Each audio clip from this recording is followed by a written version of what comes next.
మాచర్ల పట్టణంలో వంగవీటి రంగ విగ్రహ ఆవిష్కరణ కార్యక్రమంలో పాల్గొన్న మంత్రి అంబటి రాంబాబు, ప్రభుత్వ విప్ ఎమ్మెల్యే పిన్నెల్లి రామకృష్ణారెడ్డి, ప్రభుత్వ విప్ మాచర్ల శాసనసభ్యులు పిన్నెల్లి రామకృష్ణారెడ్డి మాట్లాడుతూ వంగవీటి రంగ హత్యకు ప్రధాన కారణం ఎవరు, రంగా అని ఎందుకు హత్య చేశారో అనే విషయాన్ని కాపు సోదరులు, రంగ అభిమానులు తెలుసుకోవాలన్నారు. ప్రజల కోసం నిలబడి దీక్ష చేస్తున్నటువంటి వంగవీటి రంగాను ఆనాటి హోం మినిస్టర్ తెలుగుదేశం ప్రభుత్వం దారుణంగా హత్య చేయించారని అన్నారు. అలాంటి పార్టీ నాయకులు రాష్ట్రంలో మరలా అధికారంలోకి వచ్చేందుకు వంగవీటి రంగా పేరు వాడుకుంటున్నారని ఎద్దేవా చేశారు. నీటిపారుదల శాఖ మంత్రి అంబటి రాంబాబు మాట్లాడుతూ వంగవీటి రంగాను నిరాయుధుణ్ణి చేసి హత్యకు ఆనాటి ప్రభుత్వం పూర్తిగా సహకరించింది. ఆ విషయాన్ని ఈనాటికి మర్చిపోలేకపోతున్నామన్నారు. ఎన్టీఆర్ ప్రభుత్వాన్ని దించి కాంగ్రెస్ ప్రభుత్వం అధికారంలోకి రావడానికి వంగవీటి రంగా హత్య ప్రధాన కారణమైందని తెలిపారు.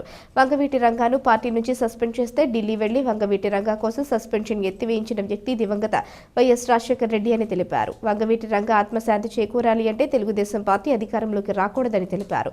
పవన్ కళ్యాణ్ గురించి మాట్లాడుతూ తెలుగుదేశం పార్టీ పడిపోయేలా ఉందని, ఆ పార్టీని పైకి లేపేందుకు వచ్చాను అంటూ ఆ నాయకుడు మాట్లాడుతున్నాడని, తెలుగుదేశం పార్టీని అధికారులకు తీసుకువచ్చి వంగవీటి రంగాను హత్య చేయించినట్లు మమ్మల్ని కూడా హత్య చేయించాలనుకుంటున్నాడా పవన్ కళ్యాణ్ పై మంత్రి అంబటి రాంబాబు ఫైర్ అయ్యారు. తెలుగుదేశానికి ఓటు వేస్తే అనేక మంది రంగాలను చంపేటటువంటి కార్యక్రమం తెలుగుదేశం పార్టీ చేస్తుంది.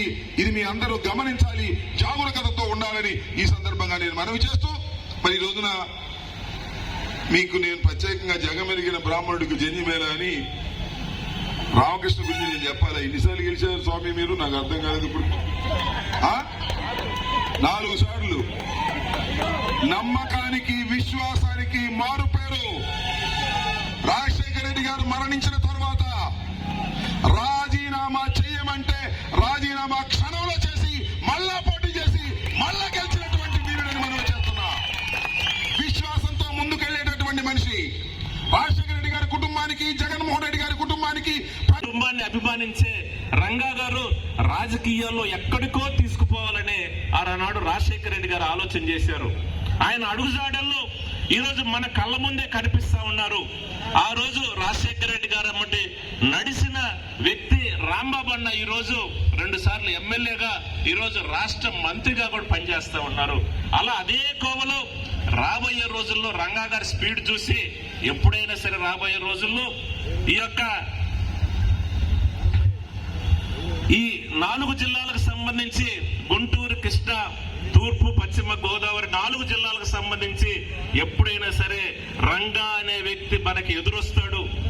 ఎప్పుడైనా రంగా అనే వ్యక్తి మనకు ఎదురు నిలబడతాడు. రాబోయే రోజుల్లో ఇతను ఉండటానికి వీల్లేదని ఒక కుట్రతోటి అధికార పార్టీ శివప్రసాద్ హోంమంత్రిగా ఉండి ఆయన నాయకత్వంలో చంపించిన పరిస్థితి దయచేసి ఈనాటి యువకులు అర్థం చేసుకోవాలని కోరుతా ఉన్నాను. ఎందుకంటే అలాంటి మహాను నాయకుడు ఈరోజు ఆ రోజు నుంచి ఈ రోజు కూడా రాజశేఖర రెడ్డి గారి కుటుంబాన్ని ఎలా అభిమానిస్తామో అలాగే రంగా గారిని కూడా మనం అభిమానిస్తా ఉన్నాం.